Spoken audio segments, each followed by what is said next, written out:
We have just 3 players left in this competition. After 128 started here on Friday afternoon, we have dwindled down to just 3. Those 3 players, of course, in the lower bracket final, which we're about to bring you, TT1 and Pain.User. And of course, sitting pretty in the grand finals, just kicking his legs back, stretching a little bit, waiting for his opponent. Find out who it's going to be, that of course being Liquid Jinro. Yep, Jinro will have the advantage of having to win only one best of 3 or the one extended series if TT1 does manage to pull that victory off, or actually even Pain.User. He has played both of these players and sent both of them to the loser's bracket. Amazingly enough, Pain.User did manage to take out Liquid Tyler in a 4-2 extended series, and excuse me, that last game was an unbelievable comeback by Pain.User. Really? He was on the verge of defeat. Pain.User actually won the first game, was up 3-0, and then Tyler won the next game and the next game, and almost won that game 6, but Pain.User managed to close it out 4-2 with the clutch victory. Well, it's what you expect, of course, when you're this far in the tournament, and I expect the next couple of matches to be just as amazing, as we've got just 2 more. You can count them here on these 2 fingers right here. Lower bracket final, grand final, and there it is. I'm so glad excited. You counted them down in that order. We will be going on to watch TT1 against Pain.User right now. These players have not yet played one another in the tournament, so there will be no extended series. It will be a cold, straight-up, good old regular best of 3 starting on the map Zell Naga Caverns. Yeah, Zell Naga Caverns will be the first one going up, and we will be getting the players in here shortly. Of course, Pain.User just coming off of a really long series with Tyler, and it will be interesting to see if that affects him in any way. We saw TT1 actually sitting down and getting ready to set up, so he had himself a little bit of a break. But of course, having to face Liquid Tyler there for the next spot, the extended series could take a lot out of a player. I honestly think, though, that considering how all these players ladder so much and are used to long sessions, it might actually even be a benefit for Pain.User that he is coming off that confident win with warm hands. Pain.User has even said in the chat multiple times before that he gets very cold in these pressure situations, and having that time to warm up is so useful, and it looks like Pain.User now is joining the game. We will be inviting TT1 here shortly, and note that TT1 selected this map against Liquid Jinro and took a very clean, easy win, and this is the first map, so that's going to be a very nice benefit. That is one of his favorites going into this finals. Well, and Pain.User has shown that he's sort of developed this, you know, unorthodox style that really appears to work for him. You know, and a lot of players figure out what does work for me, and whatever Pain.User has figured out, whatever has clicked, whatever light bulb has gone off in his head, it seems to work. His best showing here at any of the MLG events, and he just seems totally comfortable. He even said, you know, gosh, Tyler almost took that last one off me. I'm feeling really good that I won it, but confident and comfortable, 2 key things to winning a series like this against TT1. Absolutely, and I love that Banshee Thor mix that Pain.User was doing in those earlier games. And just before this match, Naga and Pain.User, who are apparently the 2 pioneers of this style, were describing some of the cool tactics that you can do, how if you scan, the Thors can pick off observers from incredibly long ranges, and the Banshees clean everything up with Cloak, not even to mention how much insane damage that mix does anyways. And it even works against odd styles like the way Kiwikaki was playing in earlier tournaments with lots of Phoenixes and Colossi. The Phoenixes do fall quite quickly to those Thors, so definitely it's going to be hard for TT1 to make that adjustment. Now, TT1, we're having the same fear again. If he gets the Colossi too quickly, he can be very vulnerable to early pressure. Both the games he lost to Jinro, he went fast Colossi and couldn't deal with the Banshee pressure. Right, and you bring up those fast Colossi a lot, and you've got to be careful about that. I'm also noticing, I didn't notice, but Pain.User is a double headphones wearer, meaning that he must be rocking out to Jock Jams or Enya or something. Something to pump him up. that is pumping this guy up. I wonder what it is. So we're just going to make sure that the players choose the correct races, as both of them are selecting Terran right now.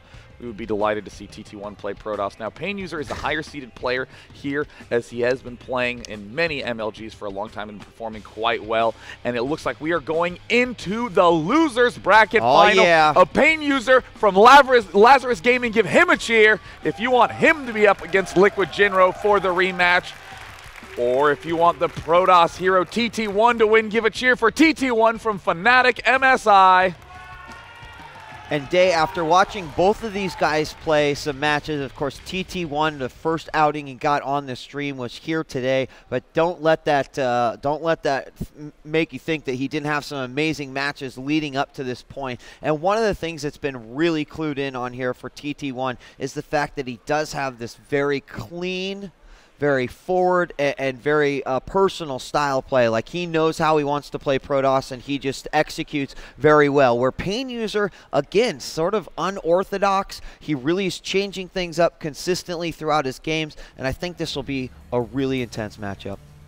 We do have Pain.User spawning in the top right as the red Protoss from Team Lazarus Gaming. In the bottom left, we have TT1 from Fnatic MSI building that pylon tight to his Nexus. Doesn't want to have any risk of having vulnerable buildings to any Hellions, or more importantly, those early Reapers and Marauders. Right, and we have seen Pain.User going, opting for those early Reapers, just mainly as a scouting tool to get as much information as possible. If he has the opportunity to snipe a worker, great, but it's not necessarily the sole means for why he's bringing that Reaper out. We'll see what he's going to decide to do. Of course, his supply depot's down, and just building some more SCVs. Pain.User is actually going to check the back door first, and then go ahead and scout through the remainder of the map. We do see him moving down southward to those Naga towers. TT1 chrono boosting everything on his Nexus right now. Doesn't want to worry about having a weakened economy later on. We do see the Manor push-up depot getting some exercise right there. Barracks and refineries down because this is apparently a very loud part of the screen thanks to that supply depot. Let's watch this peaceful scouting SCV. Yes, peaceful scouting SCV. They will pass one another. The SCV a little bit further ahead as he just now going up the ramp here of TT1's base. You'll see that gateway is nearing completion. The gas is just finished, and guys have been put on gas. And then, of course, well, that's about all he's going to get from that intel grab right there. One thing I love about watching TT1 play is how exact his placement is. This is the exact same spot we saw that Cybernetics core go down in his earlier game against Liquid Jinro, where he did manage to take the win. Pain.User is throwing down some Marines, getting his command center morphed into an orbital command, is not really making anything at this point. Oh, another barracks going down, and immediately the tech lad. Pain.User wanted to kill that probe before it scouted anything. And he did manage to eject him out of his base. He's leaving this one Marine right there just to make sure no one else is going to get in, as Pain.User continues to get some intel here. No units coming out of that gateway yet. We're guessing we'll just see that Stalker the moment the Psy-Core finishes, and look at that, not even missing a beat as it queues right up and gets ready. Second gateway down as well, and Pain.User will quickly leave the base. We do see that is there combat shield being researched? Yes, indeed. There's a Marauder also popping out. Marauders help make you rush-proof, as anytime Protoss does push up, you can pick off the slowed units, and wow, TT1 going for 3 warp gates quite quickly, and even this assimilator is coming out late since he got that second gateway so early, and all that chrono boost appears to be devoted to getting that warp gate up as fast as possible. Might be doing some early pressure to do an easy win. All right, well, early pressure and his timings and just the perfect composition of units and his control have been something that have benefited him throughout this entire tournament. We now have Marauders coming out, assisting the Marines, and the concussive cells are nearing completion as they'll finish right there, and he's got that ready for his Marauders. Still on 1 gas over here for Pain.User, and he started to move a few units to the Naga towers, and there is 1 Stalker there from TT1. Looks like this Stalker will end up retreating. 1 Marauder actually beats a Stalker in a one-on-one fight. Pylon going down for TT1. It looks like he wants to do a big push early, already getting a lot of gateway units up, and Warp Gate has just now finished. And as we go over to Pain.User's base, oh no, he's just now building a reactor. That is going to take an incredibly long time to build. As we see, it has been only building for 20 seconds, a full half minute of time until it is complete, and this push from TT1 could be devastating to Pain.User. And he will go ahead and stop that scouting pro from making his way in, but here come the units from TT1. We've got 3 sentries, 2 zealots, and of course a stalker out in front. And we've got, well, warp gates are done, so I'm not sure if he's going to make another forward pylon, but that one over on the wing is pretty far away. But no, he's going to warp his units in right there. Feel safe about it, so we will have reinforcing units for TT1. Uh-oh. Go to the unit counting station. 3 Marauders and 2 Zealots against 4 Stalkers. Or 4 Marauders, 2 Marines against 2 Zealots, 4 Stalkers, 3 Sentries. He could easily throw down some very nice force fields. That reactor has just now finished, so there's some Marines coming up. Is TT1 going to go for a bust right now, or perhaps just a contain? Oh, yep, there's the one very bold Marauder that will get himself shot to death. Yeah, the force fields can make a huge difference. Just losing 1 Marauder there in battle. We will have another one reinforcing as well. But this is a scary moment here for Pain.User. It does look like he is going to try to throw down a bunker here to stop the expansion, but it won't take much for him to get rid of it and get that Nexus up. And this is looking very reminiscent of the early days of the beta when players would, these obnoxious contains, and there goes down the Marauder. Needs to be careful not to lose any of those Zealots, and that right now that's been 2 free Marauders for our Protoss player, TT1. Yeah, he doesn't want to keep on throwing away those units. But good force fields forcing those players out, and he is continuing to reinforce from that pylon over there on the wing that leads through the back door over to Pain.User. Again, this army's just continuing to grow, and the Nexus has gone down, so TT1 got to be feeling in a great position right now. Yeah, I mean, these 3 sentries. Look, another sentry coming up. Is he going to go for the Infina force field, never letting his opponent leave his base? It's actually a very, very underused tactic. We do see the starport only just now beginning, but it's going to be a very difficult task to break this ramp. Yep, starport's got a long ways to go. He is going to put a bunker here at the top. And we'll see what he's going to populate that and just have a little bit of extra meat there as his opponent may move up the ramp, but likely not going to happen. Probably be completely fine with these contained. 1 Marine's going to go out this time. A little bit better than losing one of those Marauders. But this army just continuing to grow here for TT1. Number of Stalkers up to 6, 4 sentries. Got a great little spread right there as well. And a second bunker will go down.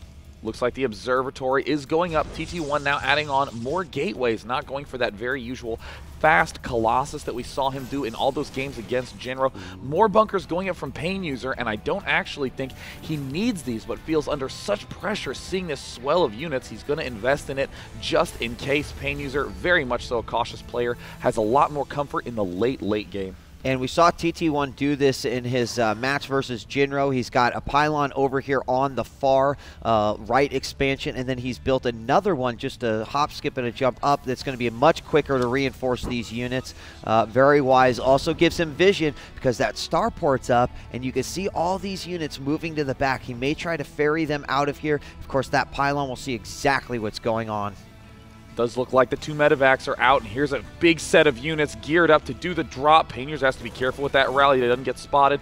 That probe did march up the ramp. It sees the 2 bunkers, and that's going to make TT1 real suspicious. What are those bunkers for if not for a really big drop coming up? He smells it, and now he sees it, using both of those senses to get rid of those medevacs. Yeah, and he'll go ahead and just drop these pylons right here. I think that's a smart move. He knows that the element of surprise is no longer in his favor. Doesn't catch this one that's just to the northeast of there, but he has, oh, there he does catch it. So he'll drop that and take that down as well. More importantly, though, he's gotten TT1 out of there, but he had him contained for such a long time. The command center just now floating over. Yeah. So what does that mean? Where does that put him? And look at TT1 in the position. He's expecting maybe this drop to come in. Yeah, really, without any control over these Naga watchtowers, he's basically playing a guessing game. And of course, no Protoss player, no StarCraft player likes guessing to win. They will play cautious and get that observer out. And here's a much more delayed Robo Bay. Having all those Immortals out beforehand are going to help tremendously against that Marauder to count. All right, well, looking at things, we've also got a Ghost Academy going down. I think it's a wise move. We see it used very often. We do have an observer just checking out both the split in the middle of the army that we've got from Pain.User. Looks like he's going to scan and try to take that out. So he gets right over the top of it and eliminates it. He's got his expansion up, dropping some mules in there as well, and he has moved forward just a little bit. He's also, again, very Jinro-esque, got this little tiny force that's going to go in through the back door, try to do some damage, but look at all these units that are at that front expansion. He's also got a few in his base as well, so he's got a really large army. And here comes the little assault force. They managed to take out 1 probe, 2, 3. Will they get any more? It looks like they did 4 or 5 probes worth of damage, and there is the beautiful force field sandwich. Look at how cleanly placed they are. Very, very nice, but still getting a 6th and 7th probe, so TT1 will have to replenish those with some chrono boost. And they are about even on the worker count, 48 for Pain.User and 50 for TT1.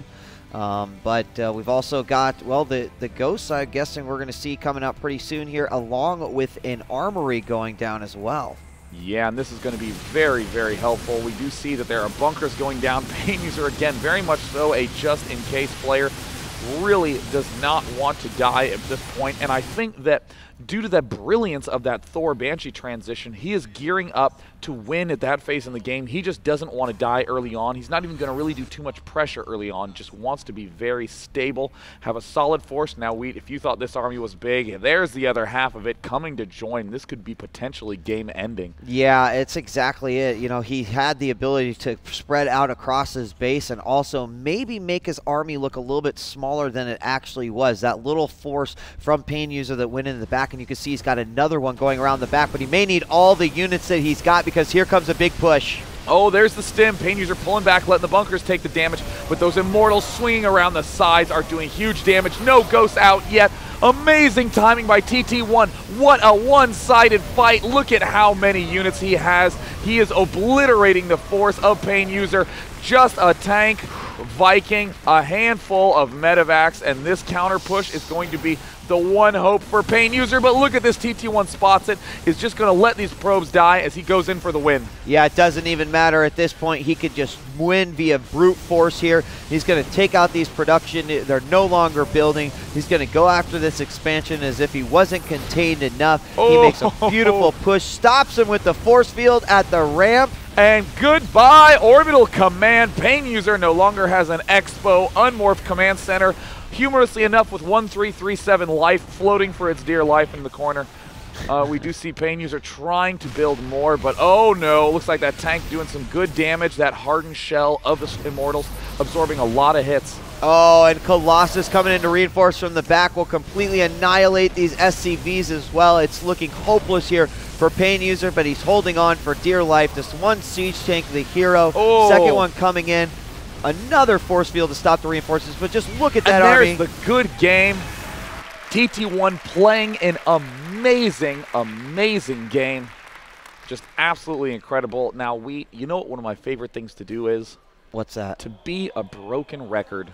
I've said probably in every single PVT, if you get Colossi too fast, it's a big risk, but we saw TT1 get 4 gates, Immortals, and then got Colossi. Only really ever had 2 participating in that battle, and still it was so one-sided, and I love the way TT1 sprinted off to an early lead with that force field contain. Yeah, the force field contain was deadly, and usually we think about the whole concept of the Terran is the one doing a lot of the containing with the tanks, but it just goes to show a little bit of energy on those sentries, and you can have those infinity force fields going on your opponent's base. And think about what it is. This allowed here even? Oh, we got invited to the game. If you think about what Pain.User had to invest in order to get just out of his base, I mean, it just seemed like at that point he already was at risk of losing, and TT1 just did exactly what he needed to do. Great timing, push, and went forward. So, yeah. Yeah, I mean, that was very, very nicely executed. And you've kind of seen this same theme from Pain.User, that he really wants to get to that Thor Banshee. It's a very brilliant transition that I definitely think more people will be doing in the future. However, he needs to be doing more pressure with the Marines and the Marauders early on. He's desperately clawing his way into the end game and needs to be arriving there a little bit more comfortably. No, that actually makes a lot of sense, especially considering the style that he's been playing throughout this tournament. And we do have everyone in the game. We're just going to get our colors corrected, and then we'll get started. This is the losers bracket final. If you've just joined us for the MLG 2010 National Championship here for StarCraft 2. 3 players left, TT1 and Pain.User in the lower bracket, and then, of course, Jinro from Liquid in the upper bracket. We've got the countdown going, and it looks like Lost Temple will be the map. So if you would like Pain.User to pull the 2-1 comeback, give a cheer for Pain.User from Lazarus Gaming. And if you would like TT1 from Fnatic MSI to take the win, give a cheer for TT1. Now, do you know, Day, because we've already seen TT1 and Jinro go up against one another. Yeah. How does that work? Is there such thing as an extended series in the finals? There is. That was actually what happened at the first MLG Raleigh between Huck and Kiwikaki, so definitely can happen. Might even result in a lot more games. I'll just give a special shout out to Select, who tracked me down and just typed my name in all caps and exclamation points. Hello, Select. TT1 spawning in the north position as the blue Protoss. In the bottom, we have Pain.User as the red Terran. Yep, and of course up in that north position, the blue Protoss TT1, again hugging that nexus with this pylon, and these cross positions might be a little bit better for Pain.User in terms of the game that he wants to play, that late game that you were talking about, Dave. Of course, without a lot of harassment, TT1 is so solid on putting together his army and knowing exactly what he needs to get. Maybe that time it will go against Pain.User if he's not harassing, if he's not keeping constant vision and doing some sort of work against his opponent. Could end up exactly like the last game. Absolutely. I think the one thing Pain.User is thinking in his mind is that this natural expansion, very easy to defend, and most importantly, look at this juicy gold that is right outside the front door. He just needs to get to this Naga tower. That is the key location for Pain.User on this game. He can get so many more bases up if he secures that.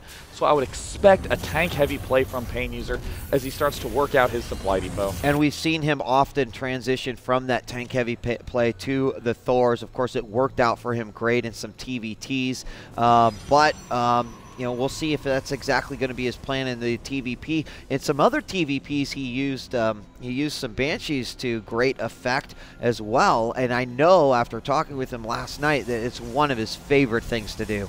Absolutely, and there's TT1 finishing up that gateway again, building the cybernetics core as far back to the edge as he can. Very methodical with where he throws down those structures. Second barracks going down for Pain.User.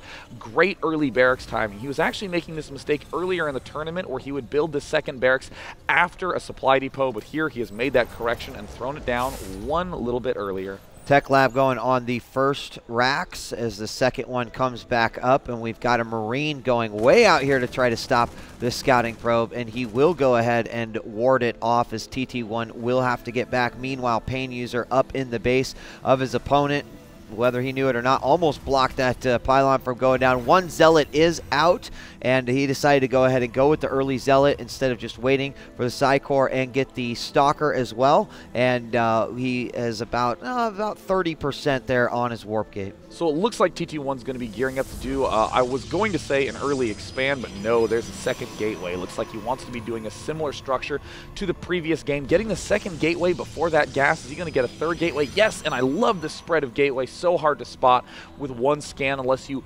directly hit on that one gateway. Oh, a 4-gate.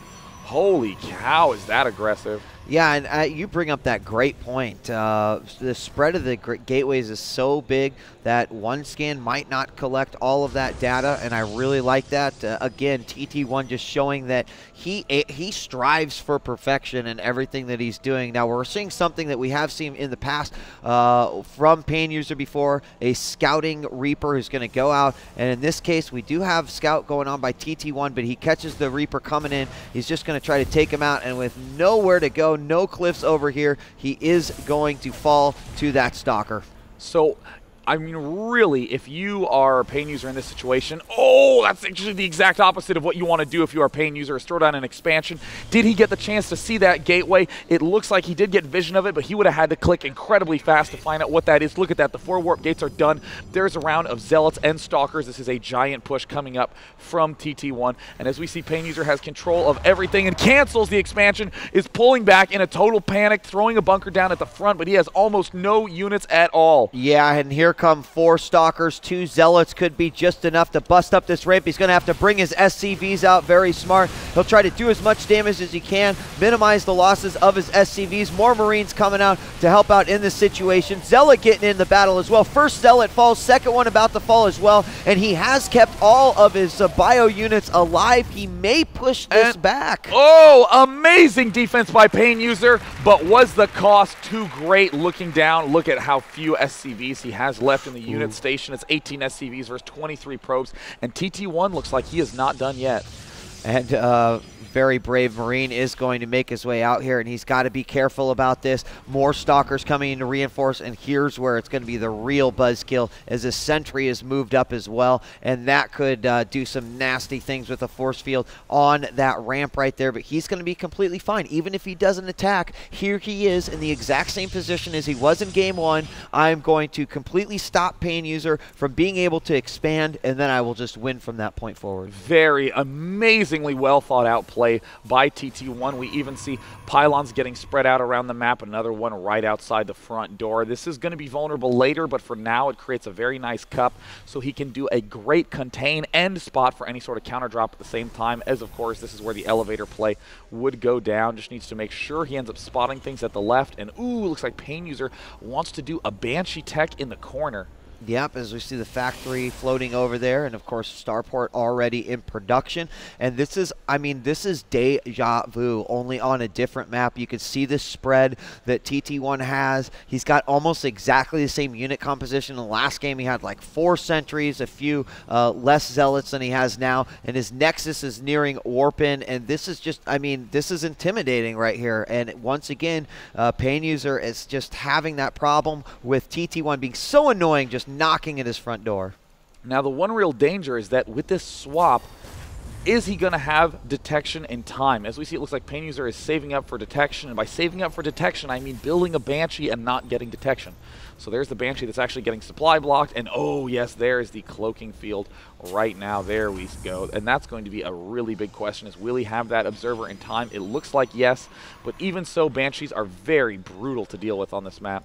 Yeah, and the last time we did have Banshees go out, or I believe it was a little drop, it did force TT1 to move back. So perhaps that's the way he's going to go. Actually, last game it was utilizing the drops to try to get his units out of there. That forced him back. In this case, maybe the Banshees would do exactly the same. But either way, you've got TT1 with this base up. He's going to lose an SCV to see what's going on. He counts, at least gets a good idea about how many probes are at that expansion, and knows that he is at a huge economic disadvantage. And you know, I want to point out how terrible that feels, and to, you know, likewise know why that's so good for TT1. If you are ever in a really uncomfortable situation and finally the game begins calming down, if you suddenly see an expansion, it is one of the most terrible feelings. And there's Pain.User carefully edging his way around that pylon. Did he fly into it? I didn't have vision of it when he went over there, but I think he might have flown into vision and then went around the side. It's another great thing that TT1 does. We've seen it on every single map where he just spreads those pylons out across the map to give him vision. Clear warning. It's like it's just the fire drill for him. If anything comes into sight, he's going to be able to catch it. And here comes that Banshee around the side. Cloak is finished. Second Banshee about ready to come out. And there's the Cloak just now finishing, like you said, and the factory does have the add-on. Hasn't begun making any tanks yet. Clearly wants to get both of those Banshees together, but it is going to be quite a long path. And now we do have that observer done right now for TT1, and it's going to be a big question whether he attacks with it, or excuse me, moves forward with it to try to scout his opponent's base, or plays defensively. At the same time, there is a little retreat force by TT1 to head back home, so that way he doesn't have to worry too much about where to place that obs. And it looks like, yeah, Pain.User is going to try to send out a second Banshee. He's going to be checking the island expansion, and as he does, he's going to see that second Banshee spotted right over there. He is going to meet up with his buddy. Actually, Banshee 1 moving into the main, while Banshee 2 may be attacking the natural. Here he gets one probe. Number 2, that observer is fairly far away. He's going to wait to activate his cloak.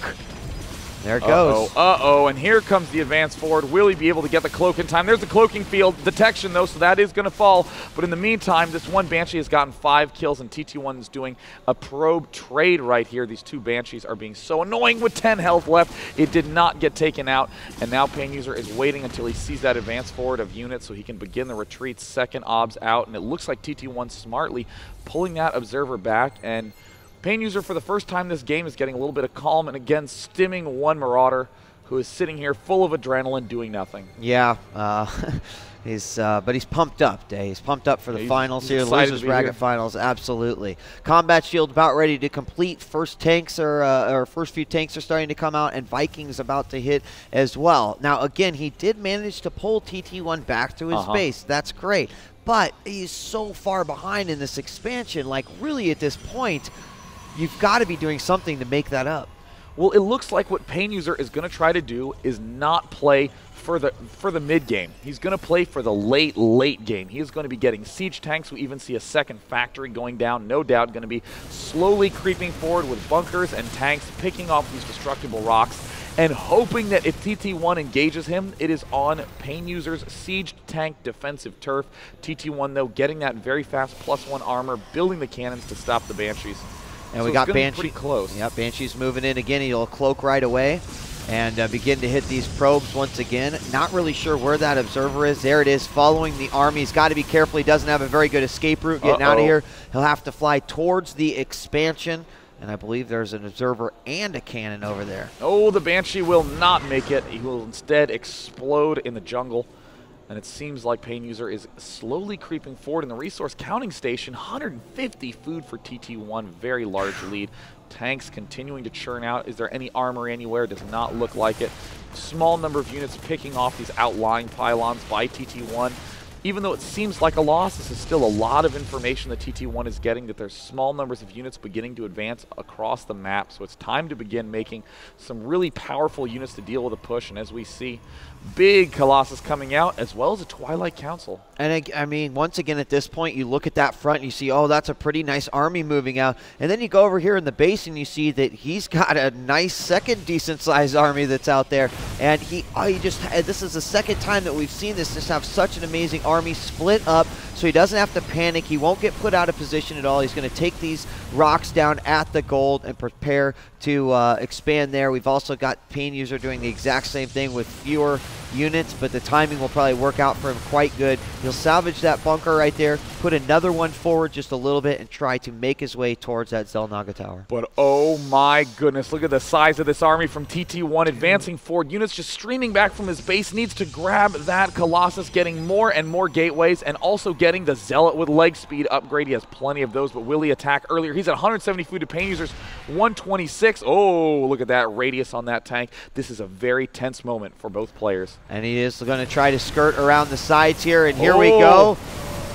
Huge arc from TT1. He's advancing forward. He has a lot of Guardian Shields thrown down, but look at the tanks in the back dealing enormous damage. And the Stalker arc is gigantic. More siege tanks coming into the front. The Immortal desperately trying to get into the fight, and now the Colossus looks like it is very close to going down, but TT1 may have busted this. Again, a Raven out, but all the tanks are done, and it looks like the defense has been broken by TT1.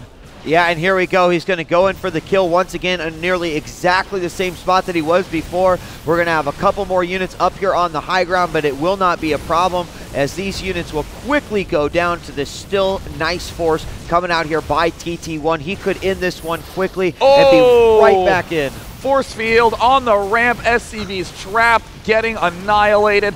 There is the orbital command lifting up, rapidly losing life. It is at half health. If he takes out this orbital command, that could be game right there. Pain.User has almost no forces, and TT1 is just rallying him in, and Zealot with leg speed is just finished.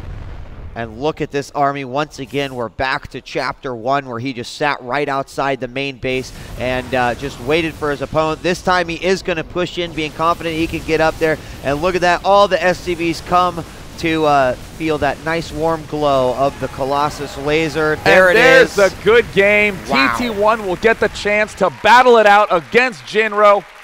Congrats to Pain.User from Lazarus Gaming, our third place player.